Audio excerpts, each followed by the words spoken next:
is gonna take crackerjack timing, Wang. Total concentration. You ready, Jack? I was born ready.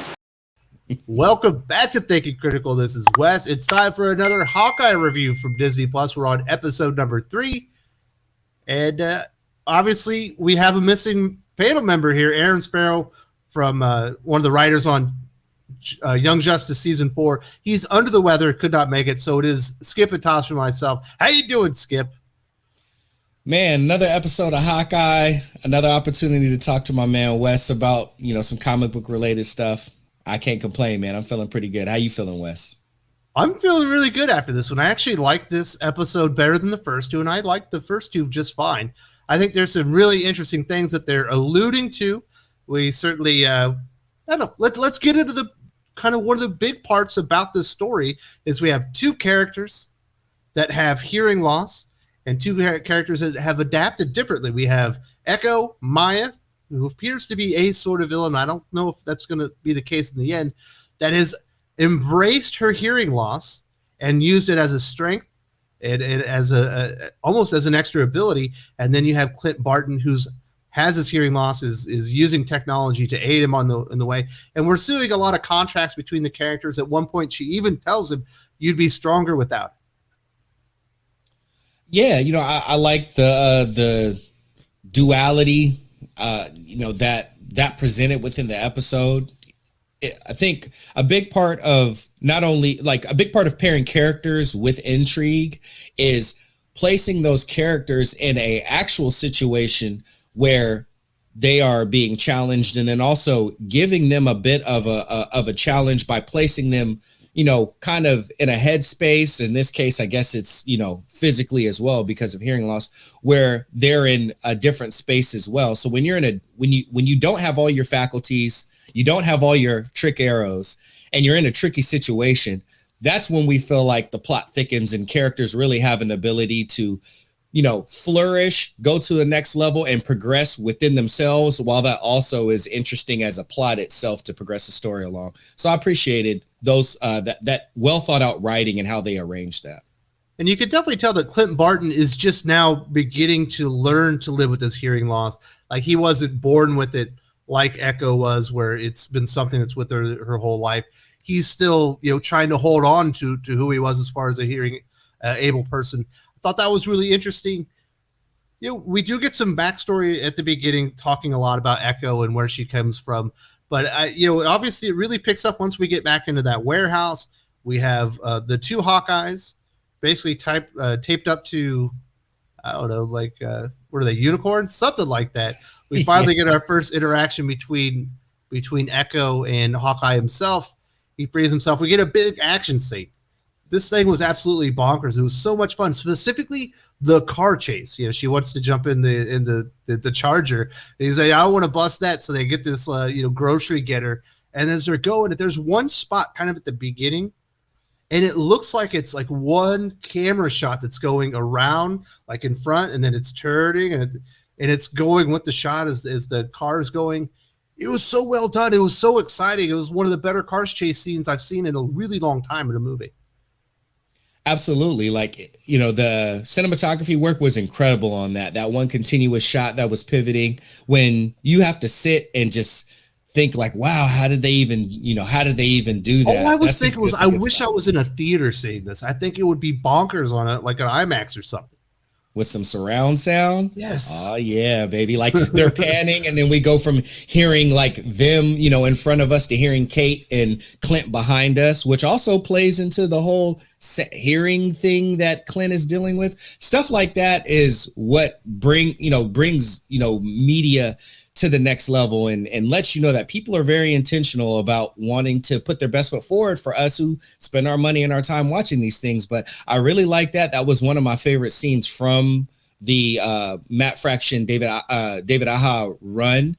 So to see that they did it, but Marvel putting their spin on it, they give us that, but they don't give it to us exactly how it was in the book, because then we'd already know how it plays out. So they reverse the roles, and they got, Kate, being the one that's shooting the arrows and all that stuff. So, and then they don't take the Charger. They leave the Charger because they don't want to mess it up, and they roll out in the Cadillac. I thought that was really good. Very fun scene. And to go back to the warehouse, I really appreciated some of the fight choreography. Wes, I think you can attest. I think the viewers watching can attest.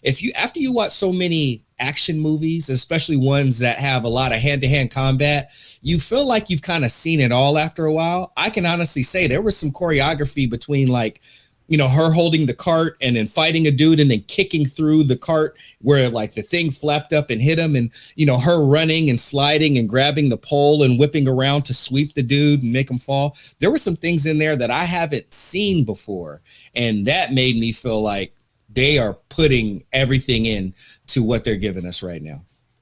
So it was a hot open. We got the flashback when we got the first confrontation. Then it's like boom, balls to the wall, big action. Also, they threw in a bunch of jokes. We knew this was coming. We saw this in the trailers where he's like, no, not that arrow, not that arrow, not that arrow. We get a few jokes with the arrows. I think the one with the Play-Doh kind of hits. I don't know that the one with the suction cup hit as well. Obviously, we ended up seeing the arrow from the first Avengers film where it's got the USB port. They played that one out. So there were some attempts at humor. I think it gets better after that, more so than with the actual arrow jokes themselves. Yeah, I would agree. The one with the suction cup sucked. Yeah, I was so disappointed. Yeah, they should have used a boxing glove arrow. You know what I mean? Now that would be fun, but that's kind of Green Arrow's thing, isn't it? Well, yeah, it's more Green Arrow thing. That's Oliver Queen's thing. But hey, if they would have wanted to use a boot one or something like that, I'd have been fine. Brass knuckles, you know what I'm saying? Play up on it. But some of those jokes didn't land, but I tell you what did land and what continues to land for me. The chemistry that Haley Steinfeld and Jeremy Renner build together as Clint Barton and Kate Bishop.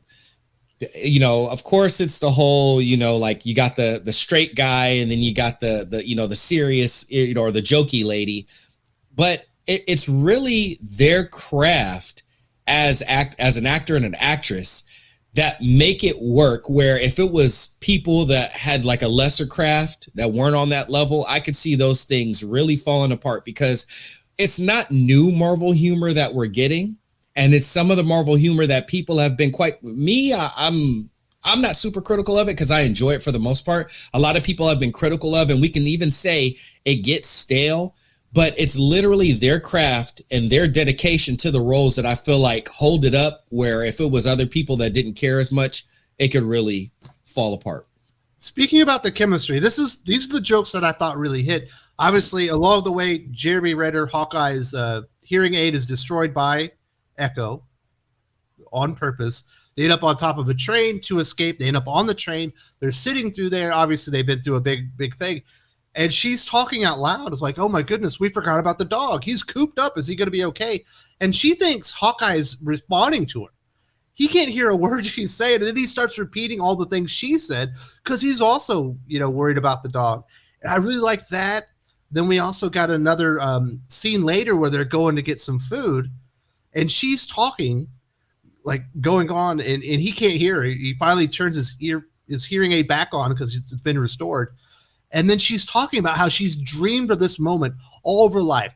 This is what's been missing from the comic book character, Kate Bishop. The reverence for Jeremy Renner and looking up to the character and aspiring to live up to the mantle that he created, rather than showing him that she's already better than him. And I really like that aspect of the character. And he's sitting there like, hold on. There's a tremendous amount that comes with being a superhero. It's not all saving the world. There's a tremendous amount of personal sacrifice you have to take into consideration. So don't be too anxious to jump into to this role, because it might not be for you. And I really like the way that played out. And it made me, like I said, the chemistry just really works. It made me respect the Kate Bishop character so much more than the comic book version, and it really made me respect the Kyle Rayner, Hawkeye or Jeremy Renner Hawkeye version that we're getting here. where he admires her. He even says, yes, you are a very good archer, but I don't know that I want this for you. It might not be what you want. It's like a lifetime commitment type of thing.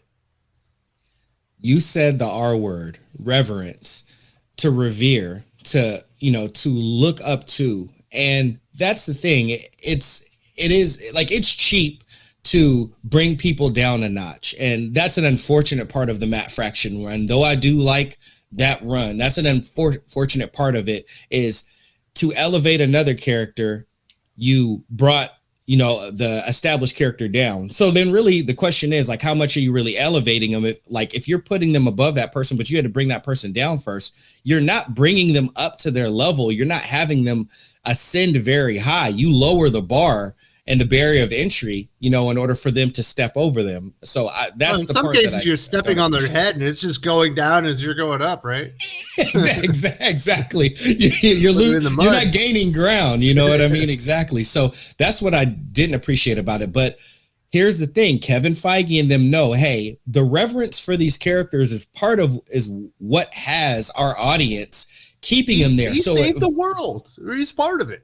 He saved the world. So if we bring them down too much, then the audience is seeing them be brought down, and we don't want them to be brought down a lot. But what we can do is we can elevate the new characters up more, and then that helps. So the more that Kevin Feige kind of keeps a rein on that, then the more that the viewers and everything to continue to revere and respect the characters as well. So I appreciated that. I really liked again, with her, losing her father. Let's just call it losing her father right now, because he's lost. He's not necessarily dead.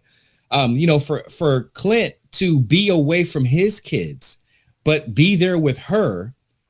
And he's starting to, obviously he already has concern for her, but it's that fatherly intuition. Like, okay, now that we're out of danger, we got to start talking about the things that we got to take care of. So while she, as a, kind of daughterly type figure, is talking about the things that you talked about, the dog, and we got to get back to Pizza Dog and everything, he can't even hear her, but his fatherly intuition is like kicking in. So it was really cool to see that they aren't on the same sentence, but just in a very inherent way, I guess you could say, they're on the same page. And it's cool to see them link up like that. That builds their bond, even when they have hurdles that are in the way of it. And I really, really liked that scene, because she's all bright-eyed and bushy-tailed about, because she's only seen Clint be a hero. She hasn't seen Clint be a family man. So she didn't know the price to pay of that. And for her, a little bit like that price has kind of already been taken away. Like, she lost her father. She feels like she's losing her mother to this other guy, and she's not sure what's going on. So again, the dichotomy of them being two different people, but their worlds kind of being similar, and this whole situation, circumstance, bringing them together. This writing is more in depth than what we just see on the top layer. Absolutely. And as you talk about not seeing him as a family man, she gets to see it. Obviously, he can't hear. He thinks his wife is calling, and she holds up a piece of paper and says it's a little boy. He realizes it's his little son that has called him, and he says, everyone's sleeping and I'm bored. He wants to talk to his dad. And she has to witness this as she's helping him out, and realizing that this little kid, he's come to the understanding that his father is a superhero. And there's a good chance that he's just not going to be able to make it for Christmas, and he's already forgiven him for that. And I thought that was really a good way to drive it home, that there is a personal price that you have to pay if you want to go out there and save the world, and to take up a mantle like this. I really loved that moment. I thought it drove it home. I thought it was subtle, but at the same time, you could see it clicking in Haley Steinfeld's character as she's witnessing it. That's like, I love the fact that they set it up right before that. Hey, you don't know, you want to be this, and you even got the skills for it, but the price is a high price, and you don't really know what you have to pay to get in. And then to have that scene later drive it home, where she gets to see him now, not as just Hawkeye, the hero, but as Clint Barton, the husband and the father, primarily the father, and having to transcribe for him, because like you said, Wes, through all of his missions and whatnot, and him being deployed to save the world and all this other stuff, him losing the ability to hear, and she has to transcribe for him. Now she is holding some of that weight that is completely on his shoulders, and she's seeing what it actually costs bit by bit to be in that role. And I love the fact that I can already see they're going to have to really put that in front of her, where she's going to be conflicted and have to make the choice. And that is good storytelling. Yeah, it definitely makes you root for Clint Barton to make it home in time for Christmas and not to disappoint his boy, who's such a good kid. He's already forgiven his dad. There is a final scene, and I have one criticism I do want to talk about after that. But we get the final scene. They show up in the penthouse because it's time to go into the security system. Obviously, that's what her family's been able to do. She's got her mom's password, going in and looking up some of these villains that they're dealing with, see if they can find out what's going on along the way. The password kind of gets denied. Whatever access that she's using has been shut down, but Clint Barton is walking through the penthouse. He ends up with the blade of the Ronin at his neck, paying back, and we have the soon-to-be stepfather of Kate Bishop, it's got to be the swordsman. And that is the end of the episode. I'm going to be honest, Skip, when we got to this point, I thought we were 20 minutes into the episode. I didn't realize we were at the end. Yeah, no, I'm with you. It did, like, and that's one of the things that I personally am praising the series for. I feel like the pacing is moving along so much that, like, I don't find myself looking down very much to see, like, oh, how much time is left in this or whatever. Like, I'm along for the ride. I want to see things play out. I really enjoy that. And, you know, for people who know, you know, obviously a little bit of the history in the comics, we know that at least in the books, there's some significance of Jake or Jacques, you know, whatever they're calling him in the show. And Clint in the comics, I'm hoping they explore that. So that's why the cliffhanger worked for me there. I do this thing where I split my perspective of the show. I split it between someone who's semi-knowledgeable about the comics and then people who are just watching the show, you know, like if you want to call them normies or whatever, but just don't know as much about the comic history. So for people that know the comic history, I feel like it landed a little bit more of that scene. But for people who don't, I still feel like they did enough with the suspicion of who he may be and the mother and everything. And then the Ronin sword with some established history to make it eventful enough at the end. I do have some criticisms too, but I'll wait till you want to discuss yours. I thought it was a great cliffhanger because we know that he's very dangerous and Hawkeye is this is the first encounter. What's going to happen? I thought it was a good place. It just happened. I was enjoying it so much, I didn't realize we had gotten to the end. Same, yeah. So my big criticism is at the beginning when Maya and Clint Barton are talking and she asks, he's saying, this isn't the Ronin. She put on the uniform on accident. She is not associated with whoever the Ronin is. And she asks him, well, how do you know? He goes, because the Ronin's dead. And she goes, well, who killed him? And he says Black Widow. And she's like, well, isn't that, convenient, Yeah. Ronin's dead. She's dead. How would you know? And he says, eyewitnesses. Like, why wouldn't anybody believe this guy? There's literally somebody out there murdering people around the world. He's an Avenger. If anything, he probably should have just said, I killed him in Mexico on this day. He knows the last time that the Ronin would have been seen. And there's no reason you would ever dispute it. That's my problem. Because she's like, you're lying. I was like, why would you think he was lying? He's an Avenger. It seems like Avenger business. Right. That was my big plot point that I was like, that doesn't work for me. There was a part in that scene that didn't work for me, but why it worked for me is because I'll say this. If Clint says that someone close to him, whoever the world knows that they have a relationship, they don't know how close probably, this is the person who killed him and they're already dead. Like, it's kind of a dead trail now. It's basically his way of, obviously, trying to shut her up. Like, okay, hey, trail's run cold. She killed him. I was there. He's dead. You can stop looking now and you could let us go. Mm-hmm. So I see his perspective. The reason why it didn't work for me more so is I felt like the the Echo character, how they wrote it, I felt like she was too, like it worked a little too easy on her. That's my criticism. It was like I felt like there was a little bit more from that scene that they could have had that would have drove it home more, or even elevated the plot of her like wanting to go after it still. But it was kind of just like, oh well, this is the reason, and then it was just like, oh okay, and then they just moved on to the next thing. Plus, with her character, with like what she does, she watches people, right, and then she's able to mimic their power. She would know immediately upon seeing Kate Bishop that is not the Ronin that killed my father. She would know exactly how that person moves. Mm-hmm. Yeah. So you know what I mean? For her to have studied, the Ronin so much, she would also know that it was Jeremy Renner. Yeah, right.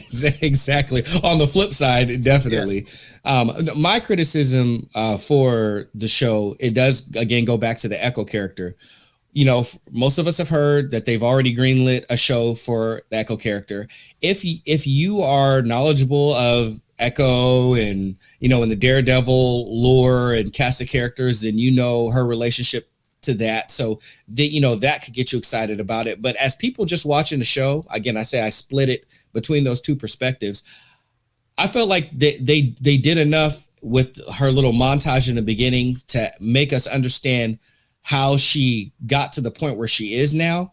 But beyond that, I don't know why she's supposed to be so important. I don't feel like they did enough with the character when who she is now is in the scenes to really build her up to be anything that we need to be so concerned with, or to be concerned with beyond this. Now, granted, I'll say there's still another 3 episodes, so they can do something with the character. But so far, the person who they've casted and what they've written while she's on camera has not been compelling enough for me to even want to know more about her. Honestly, I hate to say this, but if it wasn't for what I know of her in the comics, I'd be like, can we get past this person already and move on? I'm more interested in the swordsman and all that stuff. Jeremy Renner himself said she works for somebody that's very dangerous. Right. And I'm ready to get to that part. Is this the introduction of Wilson Fisk into the MCU? I think it is. That's what it seems like. It. And here's the thing, again, me splitting it into two different, even if I'm not thinking to that and not thinking like, oh yeah, let's just get to Kingpin. I just want to get to whoever's behind her, whether that's the mother, whether that's she's also going to have a turn where she turns good or some type of anti-hero.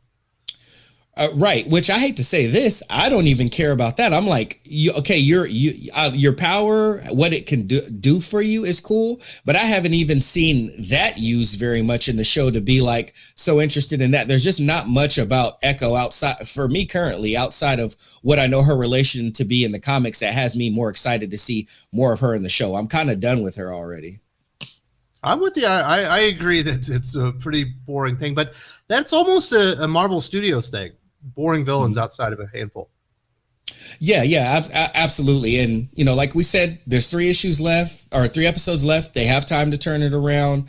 That was the other criticism that I had of this show. I'm glad some of the other parts worked so well, because at certain points in times, I'm like, I get that this is we need to introduce Echo episode, but it kind of brought the episode down for me personally a little bit. So right now I have this as I still have episode number 1, the highest for me personally. Then I have number 3, and then I have number 2. Me personally, I love this one. I like the pacing. I'll admit that I didn't like the beginning. There's a reason I didn't start there. It started with everything happening in the warehouse and in the car seat. That's where it should have started to begin with, to be completely honest. That's where we've been one bit better. But I really enjoyed this one. I really love the pacing. I love the interaction. I like the way that the characters are working off of each other. They're starting to understand each other. And I'm invested in them, and him kind of handing the baton over as the new Hawkeye. And that's important. I think that's what the purpose of the show is. I believe it too. And the way that they're doing it by working both family angles for Kate and Clint, and Clint, being more diminished, physically and emotionally, and just at this point, almost, he's already technically retired before, but making his retirement final and really getting to just spend more time with his family. I feel like they're working up to it in a very good way. If she could show that she understands what it takes, she's already, qualified enough. She's not at Clint Barton levels of, qualified with her skill set, but she's qualified enough. And if she can show that she is willing to pay the price and she truly understands what taking this over means, if it means that Clint could go chill and be with his family who misses him and he wants to be with them, and her taking over, as of right now, they're on track to build up to that quite nicely. Absolutely. As a stay-at-home dad, it gets my stamp of approval. Let him be there with his little kids. Heck yeah. They're only going to be that age once. Come on. That's right. As a single father, it gets my stamp of approval as well. If someone wants to come and work my current job for me so I get to hang out with my kids more, applications will be on the links below. Absolutely. So I quite enjoy this. I think as far as the MCU stuff I've seen on Disney Plus, this is my favorite series so far. Of course, they do have to nail the ending. Yeah, where I'm at right now is still WandaVision for me because I like weird, quirky stuff, and I like all those shows that I grew up with and watched on Nick at Night and all that stuff. But this is easily the show that has the most potential to take that over. So if they can stick the landing, they get the crown.